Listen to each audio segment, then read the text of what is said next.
প্রিয় দর্শক বন্ধু, আসসালামু আলাইকুম। আমি আতাউর রহমান সুজন। আমি এখন দাঁড়িয়ে আছি বগুড়া শেরপুরের হাফানিয়া মাঠপাড়াতে। আমার হাতে আপনারা যে জিনিসটা দেখতেছেন, এটা আমাদের নোয়াখালী ভাষায় বলে ছন, আর এখানকার এলাকায় বলে কাশিয়া। আসলে আমরা বিভিন্ন নদীর পাড়ে বা বিভিন্ন পাড়ে কিন্তু এই ছনটা দেখতে পাই। তো আমরা কি করি, সাধারণত এটা আগাছা হিসেবে পুড়ে ফেলি। কিন্তু এই শেরপুরের এলাকার মানুষেরা এটারে কি করে আপনি আমাদের কল্পনারও বাইরে, চিন্তারও বাইরে। দেখেন, আমি দেখাচ্ছি, এই ছন দিয়ে তারা এই যে ফুড কাপগুলা তৈরি করতেছে এই ছন দিয়ে। একটু দেখেন, অবাক করা বিষয় যে ছন দিয়ে ফুড কাপ তৈরি করে এগুলো কিন্তু বিদেশে রপ্তানি হচ্ছে। তো ছন কিন্তু কোনো কিছুই আসলে ফেলনা না, আপনার যেটা ফেলে দিচ্ছেন সেটা দিয়ে অন্য কেউ কাজে লাগাচ্ছে।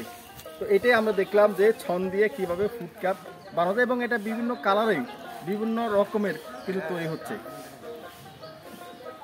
এগুলো সবই কিন্তু বাইরে যাচ্ছে। তো এই একটা মানুষের আত্মকর্মসংস্থান হচ্ছে এই ছন দিয়ে। এজন্য যারা চাকরি হচ্ছে না বা ব্যবসা করতে পারতেছেন না বা কিছু করতে পারতেছেন না, ওনারা এরকম উদ্যোগ নেন, এরকম হাতের কিছু করেন, আপনারা সফল হবেন।